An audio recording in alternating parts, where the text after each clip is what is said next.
Imagine करो तुम एक बैंक मैनेजर हो, तुम्हारे पास एक बंदा आता है जो बोलता है कि मैं एक न्यूक्लियर पावर प्लांट से चीपेस्ट एनर्जी फॉर्म बनाऊंगा, जिससे एलपीजीज और इलेक्ट्रिसिटीज हैं वो चीपेस्ट फॉर्म में प्रोवाइड करूंगा। लेकिन ना उसके पास कोई रिसर्च होती है और ना ही उसके पास कोई टीम होती है। वहीं पे एक दूसरा बंदा आता है जिसके पास सेम टॉपिक होता है बिजनेस के लिए, लेकिन उसके पास अच्छी खासी रिसर्च होती है, अच्छी टीम भी होती है और एक्सपीरियंस भी होता है सेम फील्ड के अंदर। अब तुम ही बताओ, एज अ बैंक मैनेजर तुम किसको लोन देना प्रेफर करोगे? Obviously the second one. क्यों?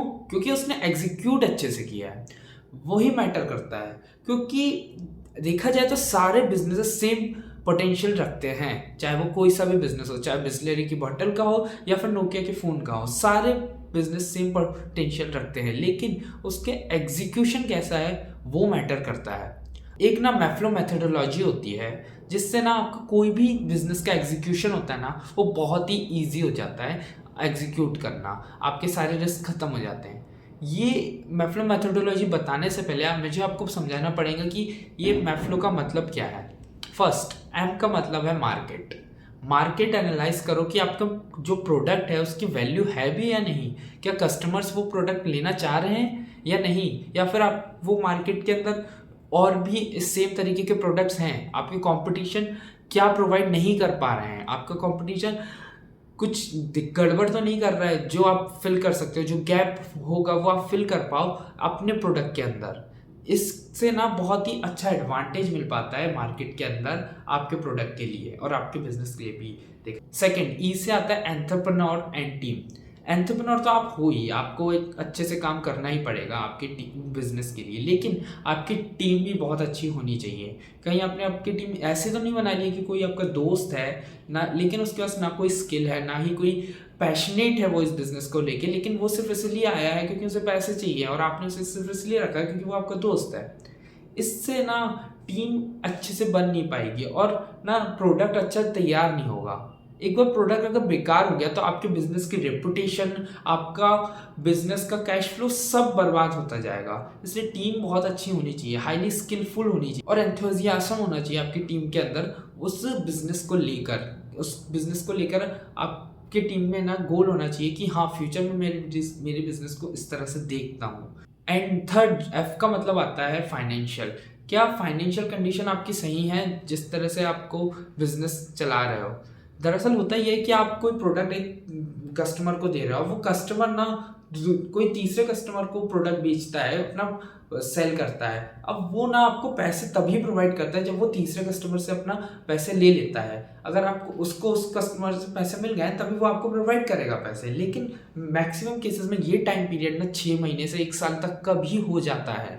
अब इस बीच में आप आपकी टीम को पैसे कैसे प्रोवाइड करोगे, आपके बिल्स कैसे पे करोगे, ये सब चीज़ें बहुत इंपॉर्टेंट हो जाती हैं और जिस वजह से काफ़ी सारे बिजनेसेस ना यहीं फेल हो जाते हैं। फाइनेंशियल कंडीशन बहुत इंपॉर्टेंट है, ये आपके लिए भी बहुत इंपॉर्टेंट है, आपके बिजनेस के लिए भी बहुत इंपॉर्टेंट है। फोर्थ थिंग आती है एल से लीगल। लीगल, क्या आपका फ्रीडम है आपके पास? क्या आप कोई भी काम जो कर रहे हो वो लीगली ऑपरेटेबल है? क्या आईपी प्रोटेक्टेड है? आपका इंटेलेक्चुअल प्रॉपर्टीज जो रहती हैं वो अच्छे से है आपके पास प्रोटेक्टेड? ये सब चीज़ें देखना बहुत इंपॉर्टेंट हो जाता है एक बिजनेस के लिए, क्योंकि फ्यूचर में जब आपका बिजनेस बड़ा होगा यही चीज़ें जो रहती हैं ना वो आपको घाटा प्रोवाइड करती हैं। यही चीज़ें जो होती हैं ना आपको क्रैश करवाने में बहुत दिक्कत होती है। आपके ऊपर एफआईआर्स भी हो सकती हैं अगर आप लीगली कोई काम नहीं कर रहे हो, तो इन चीज़ों पे भी ध्यान देना ज़रूरी है। फिफ्थ थिंग आती है ऑपरेशनल एंड टेक्नोलॉजी। ऑपरेशन से मेरा मतलब है कि आप उन जो प्रोडक्ट बना रहे हो, क्या वो प्रोडक्ट जब कस्टमर को प्रोवाइड होता है क्या उसमें कोई दिक्कत तो नहीं आती, क्या वो कोई प्रॉब्लम तो नहीं आती? अगर वो प्रॉब्लम आ भी रही है तो आप उसका क्या कर रहे हो? आप उस प्रोडक्ट को सही करके दोगे वापस, या फिर आप उसमें रिपेयर करके दोगे, या फिर आप उन पैसे को रिफंड करोगे, या फिर जैसा है वैसा रहने दोगे, आपने सेल कर दिया है। अब ये चीज़ बहुत इंपॉर्टेंट हो जाती है कि आपके रिपुटेशन को बताती है, आपके मार्केट वैल्यू में जो माउथ के थ्रू मार्केटिंग होती है वो भी आपकी गिरती है इस वजह से। एंड टेक्नोलॉजी आपको अपनानी पड़ेगी ही, आपको हर दिन कुछ ना कुछ नया मिलेगा ही जो आप आपके बिजनेस के अंदर लगा सकते हो। टेक्नोलॉजी बहुत फास्टली ग्रो हो रही है, एआई हर जगह आ रहा है और एआई को आप अपने बिजनेस के अंदर यूज़ करके बहुत ही हाईली प्रॉफिटेबल बना सकते हैं। ऐसा नहीं है एआई आपके बिजनेस में हर जगह लगेगा, but it is very useful tool. आप एआई का यूज़ कीजिए। आप मैं एक वीडियो और बनाऊंगा इसी टॉपिक पे कि एआई को अपने बिजनेस में कैसे यूज़ करें। बाकी टेक्नोलॉजी जो भी नई नई आ रही है आपको उनको ग्रैब करना है, ताकि कहीं आपके कॉम्पिटिटर तो वो टेक्नोलॉजी ग्रैब ना कर ले, जिस वजह से आपकी बिजनेस वैल्यू कम हो जाएगी। यही 5 चीज़ें हैं जो मैफ्लो मेथोडोलॉजी में आपको समझना थी।